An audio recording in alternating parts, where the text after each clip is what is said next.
Okay. आपण पहिल्यांदाच कदाचित भेटतोय, म्हणजे मी तुम्हाला अगोदर कधीच भेटलो नाहीये. तरी मी माझी ओळख करून देतो. माझं नाव श्रीवास्तव सर. मी बायोलॉजी हा कोर्स तुम्हाला 11th आणि 12th मध्ये बोर्ड आणि नीट हा कोर्स शिकवणार आहे. ॲक्च्युली मी कोर्स घेत असताना बारामती आणि श्रीगोंदा या दोन्ही ठिकाणी कोर्स घेतो.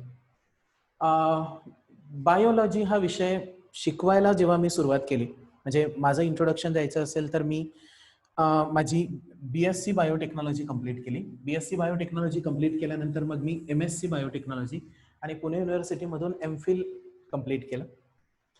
MPhil कंप्लीट केल्यानंतर मी सिनियर रिसर्च ऑफिसर म्हणून एका कंपनीमध्ये जॉब करायला सुरुवात केली.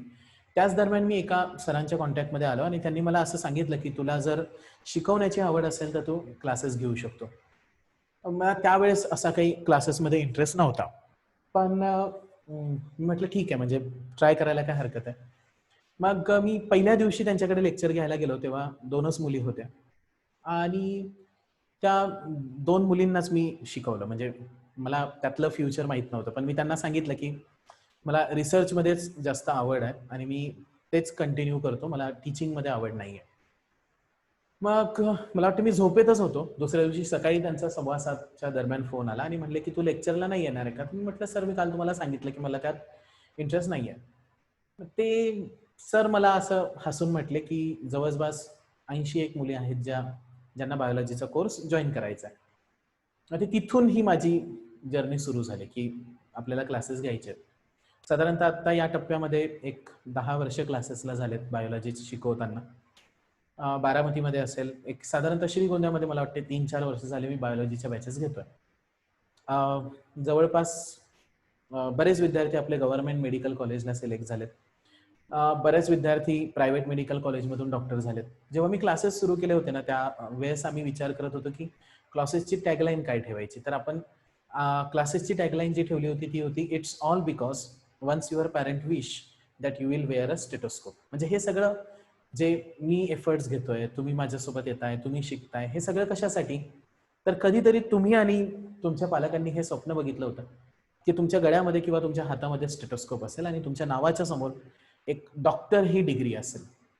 येणारा प्रत्येक विद्यार्थी जेव्हा माझ्याकडे येतो तेव्हा एक मनावर नाही म्हटलं तरी दडपण असतं की हा विद्यार्थी आपल्याकडे स्वप्न घेऊन आलाय, की जे स्वप्न त्याच्यासोबत 20 लाख विद्यार्थी घेऊन चालणार आहेत नीट.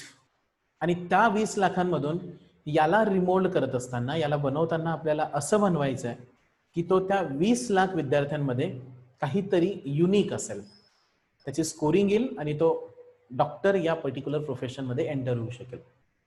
हा सगळा विचार केल्यानंतर तो सिलेबस कंप्लीट करणे, त्याला बेस्ट देण्याचा प्रयत्न करणे, या सगळ्यांचा विचार करण्याचा कॉन्स्टंट डोक्यामध्ये विचार आणि त्यांना त्यांच्यासाठी झटण्याचा जो विचार असेल, त्यामुळे कदाचित श्रीवास्तव बायोलॉजी असेल किंवा बायोलॉजीचा कोर्स असेल, तो आपण एवढ्या सक्सेसफुली गेली 10-12 वर्ष रन करतोय. ऑफकोर्स आपण ज्या ठिकाणी क्लासेस घेतोय किंवा जिथे क्लासेस घेतोय तिथे प्रत्येक विद्यार्थ्याला काही अप्रोचेस असतात की बायोलॉजी शिकवत असताना तुम्हाला ऑफकोर्स मीच कंप्लीट 11वी आणि 12वीची बायोलॉजी शिकवणार आहे.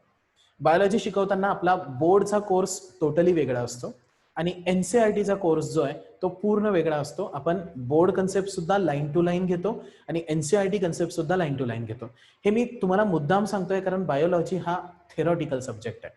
मी म्हणत नाही की मला बायोलॉजी फार येतं, पण मी जेवढं बायोलॉजीला समजू शकतोय त्यानुसार बायोलॉजीमधली प्रत्येक लाईन महत्वाची असते आणि ही केअर आपण प्रत्येक वेळेस घेतो की विद्यार्थ्यांपर्यंत ती प्रत्येक लाईन आपली डिलिव्हर झाली पाहिजे. That should be our motto, म्हणजे तो आपल्या डोळ्यासमोरचा ध्येय असतो. ऑफकोर्स मी तुम्हाला शिकवताना बोर्ड कोर्स वेगळा शिकवणार आहे, नीट कोर्स वेगळा शिकवणार आहे. प्रत्येक चॅप्टर सुरू होत असताना तुम्हाला त्या चॅप्टरचे, आता सध्या आपण क्लासेस ऑनलाईन सुरू करतोय, पण तुम्ही ते पण ऑब्झर्व कराल की हा चॅप्टर सुरू करण्याच्या अगोदर तुम्हाला त्याच्या थेरी नोट्स PDF फॉर्ममध्ये पोहोचल्या. सेम तुम्हाला ज्या टेक्स्टबुकच्या पाठीमागे एक्झरसाइज असतो तो पण PDF फॉर्ममध्ये डिलिव्हर केला जाईल आणि हे प्रत्येक चॅप्टरच्या बाबतीत असेल. जेव्हा ऑफलाईन क्लासेस सुरू असतील तेव्हा आपण बायोलॉजी चे बुकलेट्स तयार केलेत. त्या बुकलेट्समध्ये सुरुवातीला आपण पूर्ण थेरी देतो. जी साधना या पर्टिक्युलर आस्पेक्टमध्ये येते. नंतर संपन्न आपली एक्झरसाइज असते आणि त्याच्यानंतर मग काही एक्स्ट्रा क्वेश्चन्स असतील, MCQs असतील, त्याची प्रिपरेशन आपण घेतो. सेम मॉड्यूल, सेम बुकलेट्स तुम्हाला नीटचे पण मिळतील.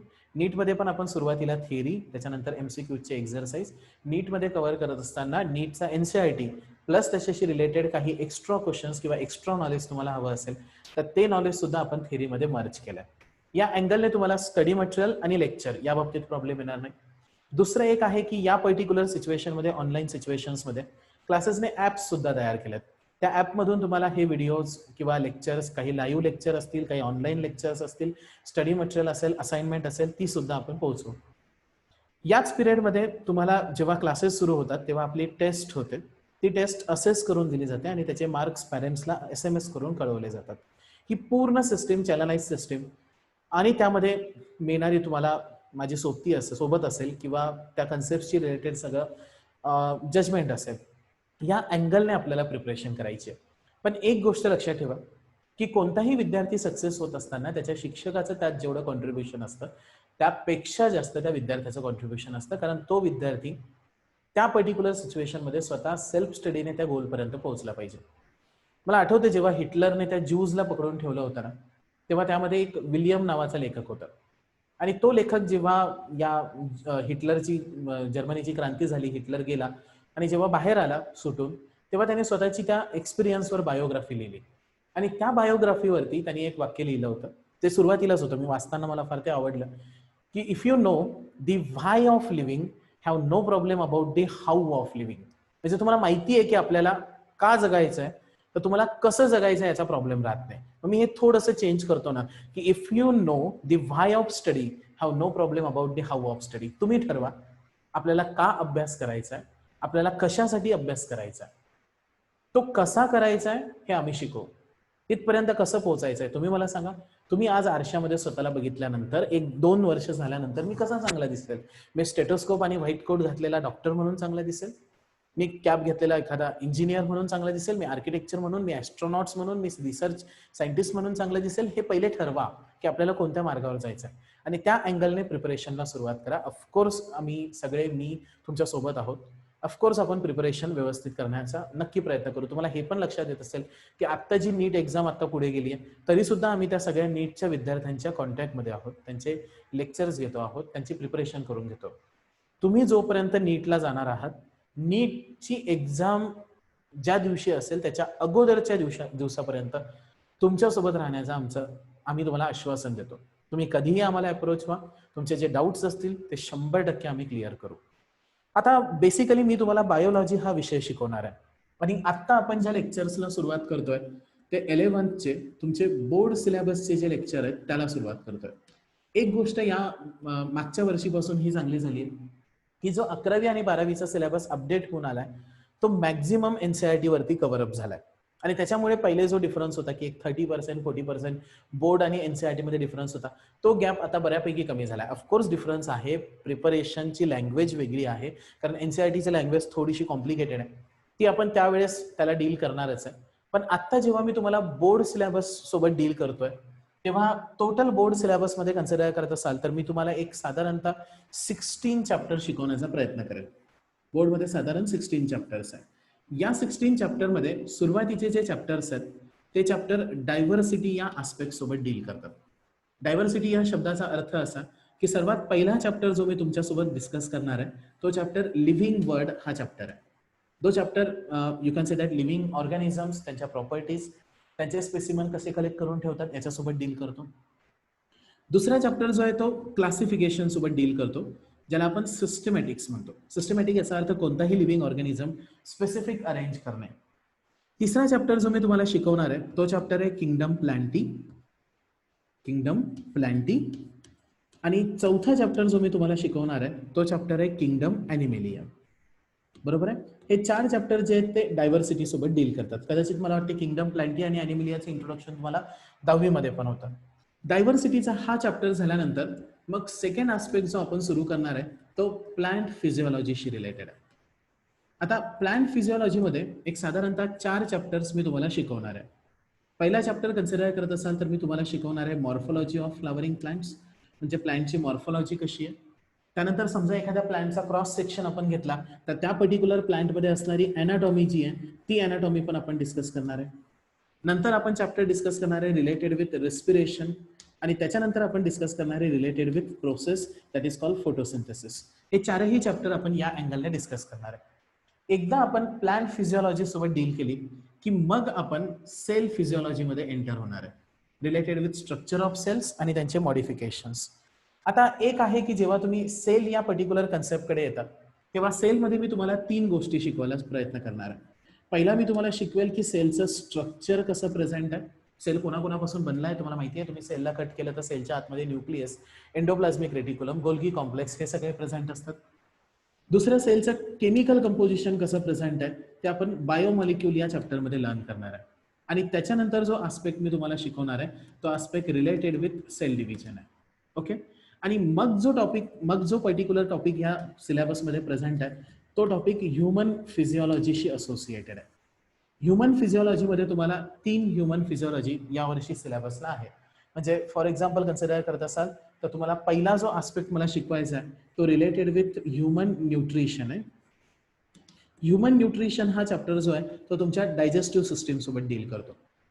दुसरा जो तुम्हाला मला शिकवायचा आहे तो पर्टिक्युलरली डील करतो तुमच्या एक्सक्रेटरी सिस्टीम सोबत, किडनी सोबत आणि त्यात होणारे एक्सक्रेटरी फंक्शन्स. आणि शेवटचा जो चॅप्टर आहे तो चॅप्टर स्केलेटन सोबत डील करतो. हे 3 आस्पेक्ट. बाकीचे मग जे सर्क्युलेशन आहे, CNS आहे तो तुमच्या 12वीच्या पार्टमध्ये. मग आता 1 2 3 4 5 6 7 8 9 10 11 12 13 14 हे पर्टिक्युलर 14 चॅप्टर जे आहेत ते या पर्टिक्युलर आस्पेक्टमध्ये आपण डील करणार आहे. नंतरचे जे शेवटचे 2 चॅप्टर्स राहतात ते चॅप्टर स्पेसिफिकली बेसिक बायोलॉजी सोबत डील करतात. म्हणजे फॉर एक्झाम्पल ॲनिमलला कन्सिडर करत असाल तर ॲनिमलमध्ये कोणते कोणते टिश्यूज प्रेझेंट आहेत that is called animal tissues. आणि प्लस तुम्हाला एक्झाम्पल म्हणून एका ऑर्गॅनिझमला डिटेल स्टडी करायचं आहे आणि तो पर्टिक्युलर ऑर्गॅनिझम जो आहे तो कॉक्रोच आहे, त्याच्याशी रिलेटेड एक चॅप्टर आहे. हे सगळे 16 चॅप्टर आपल्याला या पर्टिक्युलर स्पेसिफिक पिरियडमध्ये कव्हर करायचे आहेत. ओके. सो ऑफकोर्स आपण सुरुवातीला बेसिक चॅप्टर्स पासून डील करणार आहे आणि मग स्टेप बाय स्टेप आपण या चॅप्टर्समध्ये जाणार आहे. आज मी तुमच्यासोबत जो चॅप्टर सुरू करतोय तो chapter related with living word हा चॅप्टर आहे जो तुमच्या बोर्ड कोर्समधले पहिला चॅप्टर. मी तुम्हाला याची PDF जी आहे ती सुद्धा जो ग्रुप आहे आपला त्या ग्रुपवरती मी शेअर केली. त्या PDF ला सुद्धा एकदा अनालाइज करा, नोट्सला अनालाइज करा. ऑफकोर्स त्याचे एक्झरसाइज जेव्हा मी तुमच्यासोबत डिस्कस करेन त्यावेळेस एक्झरसाइजच्या नोट्स तुम्हाला पाठवेल. आता let us start with the first chapter. That chapter is considered to be living word. Living word या पर्टिक्युलर चॅप्टरमध्ये सर्वात पहिली कन्सेप्ट जी मी आज तुमच्यासोबत सुरू करतोय ती लिव्हिंग आहे. तुम्हाला माहिती आहे आपण ज्या वर्डमध्ये जगतो त्या पर्टिक्युलर वर्डमध्ये there are present some biotic components, बरोबर आहे, plus there are present some abiotic components. आता बायोटिक कंपोनंट्सकडे आला तर हे लिव्हिंग कंपोनंट्स आहे, अबायोटिक कंपोनंट्सकडे आला तर हे नॉन लिव्हिंग कंपोनंट्स आहे. आता बायोटिक आणि अबायोटिक कंपोनंट्सला जेव्हा तुम्ही कन्सिडर करता तेव्हा या लिव्हिंग वर्डमध्ये मी सर्वात पहिले येतो की एखादा ऑर्गॅनिझम जो आहे तो लिव्हिंग आहे हे तुम्ही जस्टिफाय कसं कराल. मला असं एक विचार करून सांगा की लेट अस सपोज एखादा कॉक्रोच तुमच्या समोर पडलाय, बरोबर आहे, तुम्हाला एखादा कॉक्रोच दिसला आणि तुम्हाला जस्टिफाय करायचं आहे की हा कॉक्रोच जिवंत आहे, म्हणजे जिवंत आहे का मेलेला आहे. तर साधा उपाय आहे की तुम्ही काय कराल तर त्याला एखादी काडी घ्याल किंवा तुमच्या हाताने टच कराल, तो तसाच राहिला तर तो मेलेला आहे. पण त्याला तुम्ही टच केल्यानंतर तो पळायला लागला याचा अर्थ तो जिवंत आहे. फार कॉमन टेस्टिंग आपण करतो. मग याचा अर्थ असा की आपण जस्टिफाय करतो की तो कॉक्रोच जो आहे तो लिव्हिंग आहे का नॉन लिव्हिंग आहे. मग मी तुम्हाला जर समजा प्रश्न विचारला की एखादा पर्टिक्युलर लिव्हिंग ऑर्गॅनिझम जर घेतला तर हा let us suppose living organism present असेल, हॅपी लिव्हिंग ऑर्गॅनिझम. ओके. आता या लिव्हिंग ऑर्गॅनिझमला कन्सिडर करत असाल तर या लिव्हिंग ऑर्गॅनिझमच्या प्रॉपर्टीज कोणत्या आहेत. सर्वात पहिली प्रॉपर्टी तुम्हाला लिव्हिंग ऑर्गॅनिझमची लक्षात ठेवायची आहे की कोणताही लिव्हिंग ऑर्गॅनिझम स्वतःमध्ये केमिकल रिॲक्शन्स करतो. याचा अर्थ असा की लिव्हिंग ऑर्गॅनिझमला तुम्ही जेव्हा कन्सिडर करता तेव्हा लिव्हिंग ऑर्गॅनिझमची पहिली प्रॉपर्टी जी येते ती प्रॉपर्टी मेटाबॉलिझम आहे. कोणतं metabolism related with chemical reactions. दुसरं कन्सिडर करत असाल तर प्रत्येक लिव्हिंग ऑर्गॅनिझम जो असतो तो लिव्हिंग ऑर्गॅनिझम स्वतःची ग्रोथ आणि स्वतःची काय करतो, डेव्हलपमेंट. ग्रोथ आणि डेव्हलपमेंट. लिव्हिंग ऑर्गॅनिझमची सेकंड प्रॉपर्टी आहे रिलेटेड विथ ग्रोथ आणि डेव्हलपमेंट. थर्ड प्रॉपर्टी कोणत्याही लिव्हिंग ऑर्गॅनिझमला कन्सिडर करत असाल तर काही स्पेसिफिक पिरियड नंतर तो लिव्हिंग ऑर्गॅनिझम स्वतःचे जे ऑर्गन्स आहेत ते ऑर्गन्स इफिशियन्सी कमी करत जातात. या पर्टिक्युलर प्रोसेसला एजिंग प्रोसेस म्हणतात. कोणती प्रोसेस? Ageing process. नंतर तुम्ही कन्सिडर करत असाल तर प्रत्येक लिव्हिंग ऑर्गॅनिझम जो आहे तो स्वतःपासून दुसरा लिव्हिंग ऑर्गॅनिझम त्याच्यासारखा दिसणारा तयार करतो. या पर्टिक्युलर प्रॉपर्टीला कन्सिडर करत असाल तर या प्रॉपर्टीला आपण रिप्रोडक्शन म्हणतो. कोणतं प्रोडक्शन? रिप्रोडक्शन. नंतर प्रत्येक लिव्हिंग ऑर्गॅनिझम जेव्हा तुम्ही अनालाइज करता तेव्हा त्या प्रत्येक लिव्हिंग ऑर्गॅनिझमची आपली लाईफ झाल्यानंतर डेथ होते. म्हणजे डेथ हा फिनॉमिना सुद्धा लिव्हिंग ऑर्गॅनिझमचा आहे. आणि लिव्हिंग ऑर्गॅनिझमला कन्सिडर करत असाल तर प्रत्येक लिव्हिंग ऑर्गॅनिझम जो त्याला स्टिम्युलाय मिळतोय त्या पर्टिक्युलर स्टिम्युलायला तो काय देतो? रिस्पॉन्स. आणि लिव्हिंग ऑर्गॅनिझमचा स्टिम्युलायला रिस्पॉन्स देण्याची जी प्रॉपर्टी आहे त्या प्रॉपर्टीला कॉन्शियसनेस म्हणतात. कोणती property? Consciousness. This is also considered to be property of living organism. मग लिव्हिंग ऑर्गॅनिझमच्या प्रॉपर्टीकडे आला तर पहिली प्रॉपर्टी आहे मेटाबॉलिझम. बरोबर आहे. दुसरी प्रॉपर्टी कॉन्शियसनेस. तिसरी प्रॉपर्टी कन्सिडर करत असाल तर ग्रोथ आणि डेव्हलपमेंट. फोर्थ प्रॉपर्टी जी येते that is called ageing. Fifth property is consider to be reproduction and sixth property is consider to be death. या 6 प्रॉपर्टीज तुम्हाला सिलेबसमध्ये दिल्या आहेत. For example first property again revise करा, मेटाबॉलिझम. सेकंड प्रॉपर्टी जी आहे ती रिस्पॉन्स म्हणजे consciousness. Third property is growth and development. Fourth property is consider to be ageing. Fifth property is consider to be reproduction and last property is consider to be death. आता या प्रॉपर्टीजला थोडं थोडं analyse करू. तुम्ही कोणत्याही living ऑर्गॅनिझमला consider करत असाल तर त्या लिव्हिंग ऑर्गॅनिझम्समध्ये ज्या सगळ्या केमिकल रिॲक्शन्स होतात त्या सगळ्या केमिकल रिॲक्शन्सला आपण मेटाबॉलिझम म्हणतो. मग मेटाबॉलिझम कडे आला तर metabolism are consider to be all the chemical reactions which are taking place in living organism. Metabolism एखाद्या पर्टिक्युलर लिव्हिंग ऑर्गॅनिझमला का लागतो? To obtain the energy. त्यामुळे मेटाबॉलिझम लक्षात ठेवताना लक्षात ठेवा की metabolism is sum total of chemical reactions which are taking place in a body of living organism. दुसरा, मेटाबॉलिझम कोणत्याही लिव्हिंग ऑर्गॅनिझमला एनर्जी ऑब्टेन करण्यासाठी लागतो. मेटाबॉलिझम मध्ये ब्रेकिंग रिॲक्शन्स होत असतील तर त्याला कॅटाबॉलिझम म्हणतात. आणि जर मेटाबॉलिझम मध्ये जॉईनिंग रिॲक्शन्स होत असतील तर त्या रिॲक्शनला एनाबॉलिझम म्हणतात. ही सर्वात पहिली प्रॉपर्टी तुम्हाला लिव्हिंग ऑर्गॅनिझम मध्ये बघायला मिळेल. That property is called as metabolism. नंतर प्रत्येक लिव्हिंग ऑर्गॅनिझम जेव्हा तुम्ही कन्सिडर करता तेव्हा तो लिव्हिंग ऑर्गॅनिझम आपल्या आजूबाजूला असणारा एन्व्हायरमेंट सेन्स करतो आणि त्या पर्टिक्युलर एन्व्हायरमेंटला रिस्पॉन्स देतो. याचा अर्थ कन्सिडर करत असाल तर साधी गोष्ट आहे की जेव्हा तुम्ही हायर टेम्परेचरमध्ये असता तेव्हा तुमची बॉडी त्या हायर टेम्परेचरला स्वेट रिलीज करून रिस्पॉन्स देते. पण जेव्हा तुम्ही कोल्डर टेम्परेचर्सला असता तेव्हा तुमची बॉडी हीट निर्माण करून रिस्पॉन्स देते. एन्व्हायरमेंट असेल, इंटरनल बॉडीची सिच्युएशन असेल किंवा एक्सटर्नल सिच्युएशन असेल, याला बॉडीने दिलेला जो रिस्पॉन्स असतो त्या रिस्पॉन्सला आपण कॉन्शियसनेस म्हणतो. कोणता नेस? कॉन्शियसनेस. प्रत्येक लिव्हिंग ऑर्गॅनिझम स्वतःमध्ये ग्रोथ आणि काय दाखवतो? डेव्हलपमेंट. तुम्ही ग्रोथ जेव्हा कन्सिडर करता तेव्हा एखाद्या लिव्हिंग ऑर्गॅनिझम मध्ये होणारा इन्क्रीज इन मास आणि इन्क्रीज इन नंबर याला कन्सिडर करत असाल तर याला आपण ग्रोथ म्हणतो. आणि मग त्या पर्टिक्युलर ग्रोथ मध्ये होणारे जे चेंजेस असतात त्याला आपण डेव्हलपमेंट म्हणतो. म्हणजे for example let us suppose consider करा की माझ्या बॉडीमध्ये हा सेल तयार झाला, त्या सेलने दुसरा सेल तयार केला, तिसरा सेल तयार केला, चौथा सेल तयार केला, ही त्याची ग्रोथ झाली.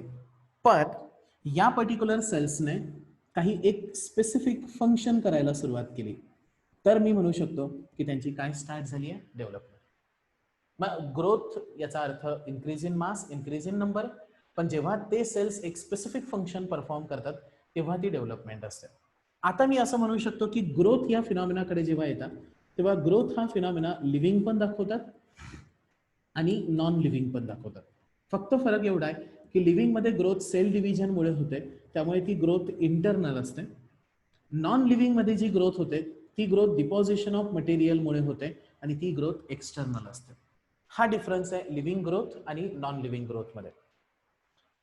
नंतर तुम्ही कन्सिडर करत असाल तर काही particular you can say that वय झाल्यानंतर किंवा एज पास आउट झाल्यानंतर पर्सन्समध्ये प्रेझेंट असणारे जे ऑर्गन्स आहेत ते ऑर्गन लेस इफिशियंट होत जातात. म्हणजे त्यांची इफिशियन्सी कमी होत जाते. त्या प्रोसेसला आपण प्रोसेस ऑफ एजिंग म्हणतो. नंतर कन्सिडर करत असाल तर एखादा पर्टिक्युलर ऑर्गॅनिझम जर आहे तर त्यांनी आपल्यासारखे दिसणारे यंग वन्स तयार करणे, यंग वन्स लाईक देम, त्यांच्यासारखे यंग वन्स तयार करणे, त्या प्रोसेसला रिप्रोडक्शन म्हणतात. तुम्ही रिप्रोडक्शन या प्रोसेसकडे आला तर एक गोष्ट फक्त लक्षात ठेवा, हनी बीज ज्या असतात त्या हनी बीज मध्ये असणारे वर्कर बीज, ज्या फिमेल बीज असतात त्या वर्कर बीज असेल. त्यानंतर सायंटिस्टने डॉंकी आणि हॉर्सला क्रॉस करून एक नवीन ॲनिमल तयार केला, त्याला मूल्स म्हणतात, तो मूल्स असेल. किंवा तिसरा कन्सिडर करत असाल तर ज्यांना मुलं बाळ होत नाही, that is considered to be sterile human couples असतील. हे जी पर्टिक्युलर 3 ऑर्गॅनिझम्स मी तुम्हाला सांगितले हे सगळे लिव्हिंग आहेत पण रिप्रोडक्शन करत नाही. हा एक रिप्रोडक्शन फिनॉमिनाला एक्सेप्शन म्हणून कन्सिडर केला जातो. नंतर शेवटचा की कोणताही ऑर्गॅनिझम आपली लाईफ जगल्यानंतर हळूहळू तो डेथकडे जातो, याचा अर्थ डाय होतो, ती पण प्रॉपर्टी लिव्हिंग ऑर्गॅनिझम मध्ये कन्सिडर केली जाते. मग लिव्हिंग ऑर्गॅनिझमच्या प्रॉपर्टीजकडे आला तर एखाद्या ऑर्गॅनिझम मध्ये होणाऱ्या सम total of all chemical reaction ज्या त्याला एनर्जी ऑब्टेन करण्यासाठी मदत करतात, ज्या ब्रेकिंग रिएक्शन म्हणजे कॅटाबॉलिझम असतात किंवा जॉईनिंग रिएक्शन म्हणजे अनाबॉलिक रिएक्शन्स असतात, त्याला आपण मेटाबॉलिझम म्हणतो. कोणताही ऑर्गॅनिझम जो रिस्पॉन्स घेतो, जो सेन्स घेतो त्या सेन्सला तो रिस्पॉन्स देतो, त्याला कॉन्शियसनेस म्हणतात. एखाद्या ऑर्गॅनिझमचा मास आणि नंबर इन्क्रीज होणे, दॅट इज कन्सिडर्ड टू बी पण ग्रोथ, पण त्याने स्पेसिफिक फंक्शन अटेन करणे, दॅट इज कॉल्ड डेव्हलपमेंट.